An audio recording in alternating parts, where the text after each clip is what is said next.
Salut à tous et bienvenue pour cette petite vidéo. Oh là là, ça fait un moment que j'en avais pas fait.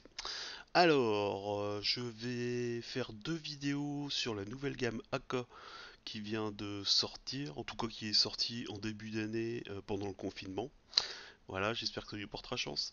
Euh, je vais faire une première vidéo où je vais vous expliquer les tenants et aboutissants de cette gamme, le pourquoi du comment en fait elle a été créée. Et en deuxième vidéo, on fera juste quelques tests sur une figurine test où je vais m'amuser à barbouiller, à faire des washes, à faire des éclaircissements, à faire du brossage à sec, tout ce qui va bien pour voir ce qu'elle donne en vrai. Alors, qu'est-ce que c'est que cette gamme? Donc en fait, Accor, c'est une entreprise qui habituellement est réputée pour tout ce qui est militaria, peinture à huile, peinture enamel, de quoi faire du vieillissement, tout ce qui est weathering. Ils sont vraiment spécialisés à la base dans tout ce qui est maquette. Évidemment, comme toutes les autres marques, ils ont réfléchi à faire une gamme de peinture, on va dire, entre guillemets, comment je pourrais appeler ça? Entre guillemets, on va dire une gamme standard, ou acrylique accessible à tous, peut-être pour de la fantaisie ou autre. Une simple gamme de peinture qui correspond à la plupart des râles qu'on trouve sur d'autres gammes. Donc, ce que je peux vous dire rapidement sur Akos, c'est que c'est vraiment une gamme de qualité supérieure. D'ailleurs, ils le martèlent hein, dans leur communication, c'est toujours ouais, on est les meilleurs, on fait tout mieux que tous les autres, youpi. Bon, bah, faut admettre que sur le papier, ils sont loin d'être mauvais. Alors, par contre, ce que je remarque, c'est que c'est encore une marque espagnole. Valero, Andrea, MXK75, Green Stuff World, et encore, j'en oublie, j'en avais compté une dizaine. C'est affolant. Si vous voulez gagner de l'argent, vous allez en Espagne et vous vendez des pigments. Et voilà, vous serez milliardaire. Je reviens sur Aka. Donc leur catalogue en fait comprenait depuis plusieurs années une gamme de peinture acrylique générique, comme tous ses petits camarades. Mais le truc c'est qu'en fait elle n'était vraiment pas sexy quoi. Elle était pas mauvaise, mais elle était pas géniale non plus. Il n'y a pas vraiment grand chose qui lui permettait de tirer son épingle du jeu. C'est-à-dire que certaines marques, par exemple, font juste un super packaging et ça marche. Je pense à Scale 75 qui s'est spécialisé dans dans les super jolies boîtes, mais à l'intérieur, c'est pas toujours ça, quoi. Donc, en ce qui concerne l'acrylique, tout le monde se tourne vers la concurrence, puisqu'en fait, leur gamme était vraiment ultra basique. Du coup, Aka a pris les choses en main. Leur catalogue de base est vraiment de qualité, mais il leur manquait vraiment quelque chose. Du coup, on peut dire qu'ils se sont arrachés. Ils ont étudié pendant un petit moment toutes les autres gammes du marché et ils ont essayé de prendre chaque défaut et d'en faire une qualité. Ce qui n'est vraiment pas évident. Sachant que leur but était de faire une seule et unique gamme complète. C'est-à-dire de A à Z, 230 couleurs qui correspondent donc à un set ultra complet, 236 si on compte les 6 produits auxiliaires et un petit peu plus si on compte aussi les sous-couches, diluants, etc. Alors, le premier changement notable, le design du pot et en particulier le capuchon. Il est donc en plastique dur forme cylindrique avec des renforcements en fait, des renfoncements pour une grippe améliorée. Ça leur permet en fait d'avoir un design visuel totalement différent de tout ce qui se fait autrement. C'est un détail, hein, mais c'est un petit plus quand même pour se différencier. Alors, une des particularités de ce fameux bouchon, c'est qu'il est censément fait pour éviter que la peinture sèche à l'intérieur. Alors là, vous allez me dire, oui, mais tous les autres bouchons, c'est la même chose. J'ai envie de vous dire, oui, c'est vrai, là, à ce niveau-là, je vois pas trop la différence, mais on verra sur le temps. Et ils ont ajouté une petite canule en fait au sommet du capuchon qui vous permet de verser une petite goutte de peinture à l'intérieur et donc d'avoir un visuel direct sur la couleur que vous voulez utiliser. Pour ceux qui peignent à l'instinct, qui choisissent les couleurs un petit peu comme ça à la tchatch, c'est toujours sympa en fait d'avoir par exemple ses pots de peinture sur son bureau et de choisir tac, ah il me faut ce jaune là, tac, il me faut ce bleu là, sans avoir à se prendre la tête en fait avec des schémas de couleurs prédéfinis. Donc c'est pas grand chose, hein, c'est un tout petit détail. Et il faut avouer que les autres marques, tout le monde le fait, mais ça se décolle, c'est pas joli, c'est pas propre. Bah là, c'est parfait, ça marche parfaitement. À noter aussi que du coup, ça donne un visuel sur la peinture extraite du pot, puisqu'en fait le pot est traité pour que la lumière du soleil passe le moins possible. C'est pour ça qu'en fait la surface est un petit peu trouble. Et le problème c'est que du coup ça altère la couleur. Donc le fait de l'avoir directement apposé vous donne un visuel direct, ce qui est plutôt cool. Voilà, c'est un détail aussi, mais voilà, le diable se cache dans les détails et là pour le coup ils ont fait fort. Alors ensuite, autre point que Aka a mis vraiment en avant pour cette troisième génération, c'est la quasi-indestructibilité de leur peinture. Enfin, indestructibilité, j'exagère un peu, mais en fait, elle est très très très solide. En théorie, une fois appliquée bien comme il faut, et une fois qu'elle est bien sèche, pour l'enlever, la gratter, la diluer, l'abîmer en fait avec des produits, a priori c'est mort. Une fois qu'elle est bien appliquée, ça ne bougera pas.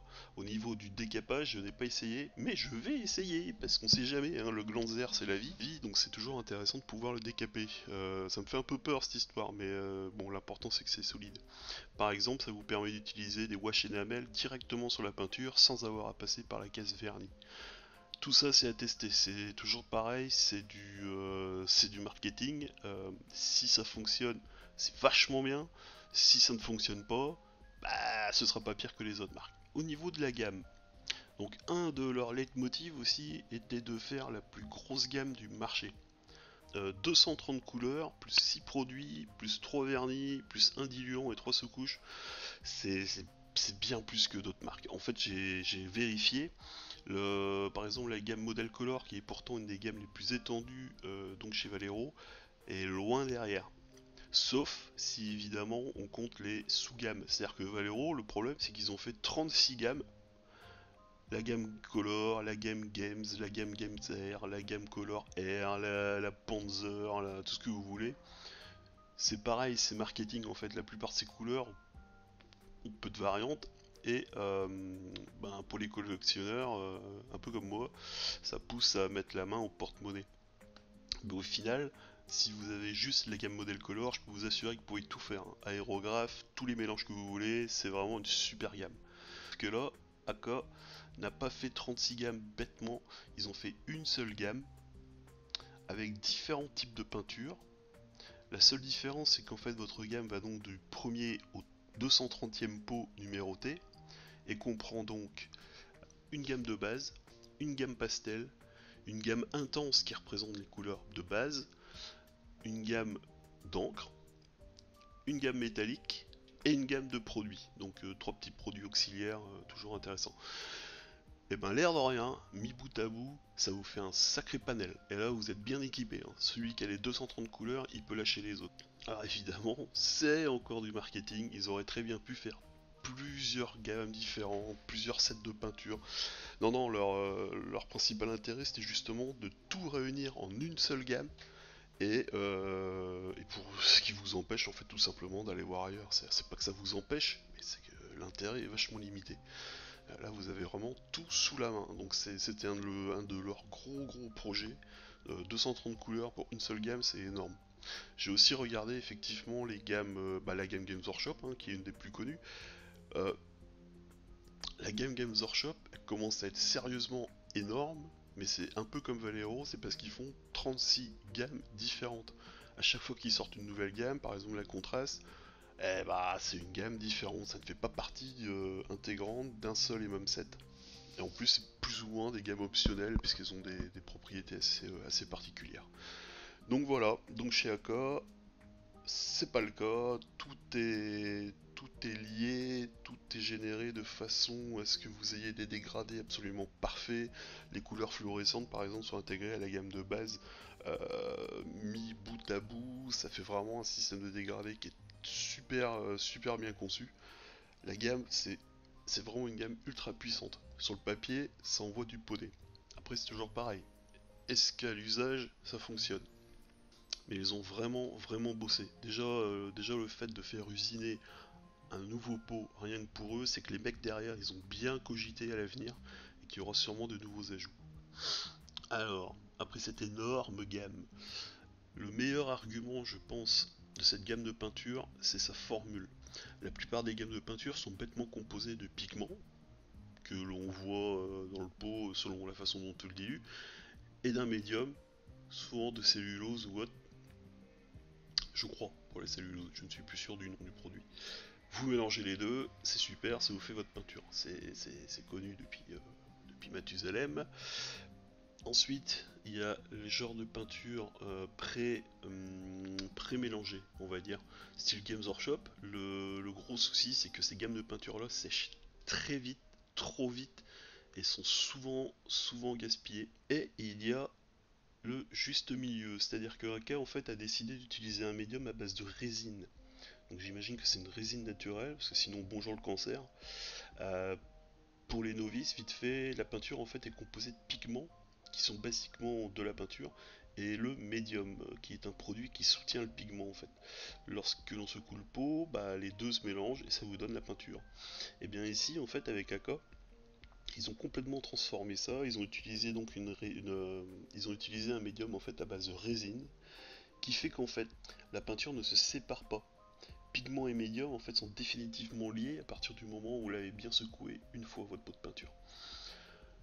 Pareil, c'est marketing, on vérifiera dans quelques mois si les pots de peinture ne se sont pas en fait dissociés du médium et des pigments. Mais de ce que j'ai vu, effectivement, c'est comme s'il n'y avait pas de médium dans le pot. C'est une peinture flat, vous la sortez du pot, vous pouvez l'utiliser, pas besoin de mélanger.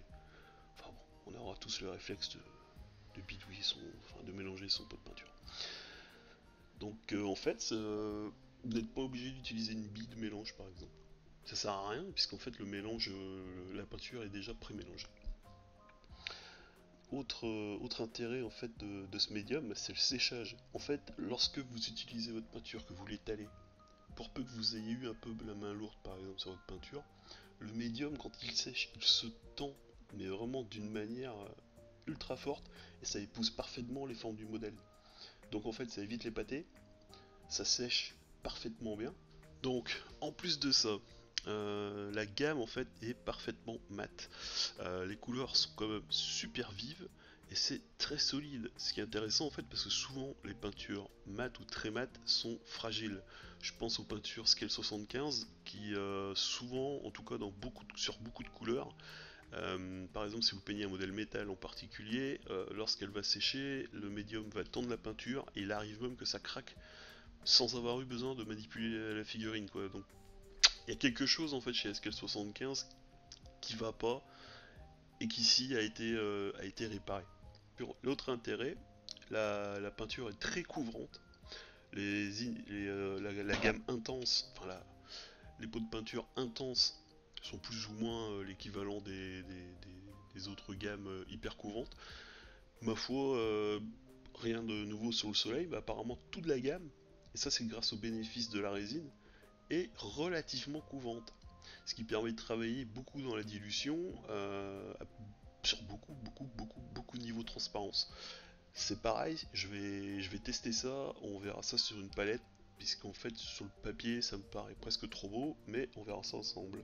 Au niveau du séchage, je dirais que le séchage en fait est un tout petit peu plus long que de la peinture acrylique. Hein, entre deux, je vous cache pas que j'ai fait 2-3 tests vite fait, c'est plutôt pas mal. C'est subtil, mais c'est bien présent, ça sèche un tout petit peu moins vite. Euh, sur une palette humide, elle dure super longtemps. Là en plus il fait 30-32 degrés dans mon bureau, ça fonctionne, ça reste très longtemps. Pourquoi? Parce qu'en fait la résine qui sert de médium, je pense que vous le savez, la résine et l'eau, c'est un peu comme mettre de l'huile sur de l'eau chaude. Ça ne se mélange pas, ça ne se dilue pas entre eux. Ce qui fait qu'en fait sur une palette humide, la résine de la peinture qui est en contact avec l'eau est en friction avec l'eau qui est en dessous, ce qui fait que du coup les molécules de la peinture sont agitées et que donc elles ne sèchent pas, ou de moins sécheront beaucoup plus lentement. Tout simplement parce qu'en fait vos autres peintures qui sont à base d'eau, attention, hein, la AK est également s'utilise aussi à l'eau, hein, voilà, c'est une vraie acrylique. Mais les autres peintures, lorsqu'elles sont humidifiées sur une palette humide, si un gros coup de chaud arrive, ça séchera bêtement, puisqu'en fait votre peinture a été diluée à l'eau. Une fois que l'eau s'est évaporée, votre peinture votre peinture est blette. Ben dans le cas de la AK, c'est pas ça. Donc elle est beaucoup plus longue à sécher sur une palette humide et également à l'aérographe. Alors à l'aérographe en plus, c'est-à-dire qu'en fait, lorsque vous utilisez une peinture standard à l'aérographe, ce qui arrive la plupart du temps, c'est que votre peinture sèche au bout de l'aiguille, bouche la buse, et vous êtes obligé de nettoyer rapidement le bout pour reprendre votre peinture, ainsi de suite, ce qui risque de provoquer des éclats en fait de petits pigments dégueulasses qui iront se poser sur votre peinture. Ça c'est jamais marrant. Et tout simplement en fait de boucher votre buse. Et bien AK promet qu'en fait cette peinture à l'aérographe ne se bouge pas. Parce qu'en fait le médium à base de résine est beaucoup moins affecté au niveau séchage par l'air. C'est bête hein, mais, mais du coup ça sèche pas, c'est absolument génial. Donc vous pouvez utiliser pendant de longues minutes votre aérographe, la buse ne se bougera pas, l'aiguille ne sera pas encrassée, vous pourrez peindre sans vous prendre la tête. Sur le papier ça paraît vraiment trop beau. Je vais tester ça ardemment sur plusieurs aérographes un peu capricieux pour voir jusqu'où est-ce que ça va. Ça fait beaucoup de qualité quand même, un mi bout à bout, un séchage moins rapide, une couvrance absolument énorme, une gamme super étendue, 230 pots de peinture qui propose vraiment une progression au niveau des couleurs qui est super belle. Pouvoir couvrant, moins de sèche moins vite, pas super à l'aéro. Bon, sur le papier, vous avez compris, c'est de la bonne. C'est vraiment de la bonne. C'est c'est difficile à expliquer. C'est beaucoup de subtilité, hein. Je pense pas qu'un peintre entre guillemets amateur ou novice en fait voit la différence. Par contre, ceux qui ont l'habitude de bosser sauvagement à l'aéro pour faire des armées ou même un peintre professionnel, ou même un peintre collectionneur professionnel, hein, un peintre super pro qui fait une armée top moumoud et qui ne sera plus embêté par les problèmes de séchage, rien que ça vaut le coup. Donc j'ai pas encore testé le couvrance, j'ai pas encore testé la couvrance, j'ai pas encore testé les mélanges, j'ai beaucoup de choses à essayer, on fera ça dans la seconde vidéo. Mais si tout fonctionne, la vache. Donc en plus niveau tarif, on est relativement bien placé. Le pot donc 17 millilitres comme la plupart des autres pots en fait, hein, type Valero et compagnie, 17 millilitres est à 2,60€, disponible directement à ce prix là en fait sur le site AK Interactive. Donc c'est la gamme acrylique 3ème génération. Je rappelle 230 couleurs plus 6 produits type médium, et c'est sans compter donc les peintures de sous-couche et les vernis. Avec ça, oui, les peintures sont vendues aussi en petits packs, donc petits packs de 6. Alors ces petits packs en fait ne vous apportent rien, c'est-à-dire que vous allez le payer le prix de 6 pots de peinture à 2,60€. Vous n'avez aucune plus-value. La seule plus-value c'est d'avoir un joli petit carton, et regardez à l'intérieur du petit carton, tada, il y a une petite palette en fait jetable qui est super sympa parce qu'en fait ça vous permet de faire une petite palette humide. C'est un coup la garder assez longtemps en fait. Donc je sais pas, c'est pas grand chose, hein, c'est gratos. Mais c'est encore un petit plus. Donc plus peu de. Oula, c'est dur à dire ça. Petit plus, petit plus, petit plus. Voilà. Moi ça me fait rêver, sachant que je suis pas du tout sponsorisé par AK. C'est un peu un achat coup de tête entre guillemets parce que je la sentais assez bien cette peinture, j'en avais entendu parler depuis longtemps. Voilà, je me suis encore laissé tenter. C'est mal. Bon, en tout cas, voilà ce que Khan nous propose. Je vais faire des tests. Je vais refaire une vidéo avec vous pour tester en direct live ce que j'en pense. Et avec ça, j'ai pas grand chose à rajouter, si ce n'est que si vous utilisez cette même gamme, vos retours m'intéressent. C'est toujours intéressant de partager avec les autres ces petites astuces, etc. Oui, petite astuce également, si vous souhaitez démarrer cette gamme en achetant par exemple la collection de packs qu'il propose, n'achetez pas tous les packs. En fait, si vous achetez tous les packs, vous aurez quelques couleurs en doublon. Donc comme en plus il n'y a aucune plus-value, voilà. Donc j'ai acheté personnellement 1, 2, 3, 4, 5, 6. J'ai acheté personnellement 8 packs. Ces 8 packs que j'ai pris n'ont aucune couleur en commun. Voilà. Ensuite, j'ai juste complété en fait à la manu. Enfin, j'ai juste complété en rajoutant les pots de peinture en fait qui étaient intéressants sur les autres packs. Et ensuite, je me suis fait ma petite sélection. J'ai choisi un petit peu de tout. J'ai à peu près donc à disposition les trois quarts de la gamme. Je prendrai la suite plus tard, mais bon, voilà, c'est un bon petit investissement pour faire un beau test. Sur ce, je vous dis à plus tard, en espérant que ça vous a un minimum intéressé. Et je vous dis salut. Et je sais pas pour vous, mais moi je crève de chaud, donc je vais attendre un petit peu pour la peinture. Salut.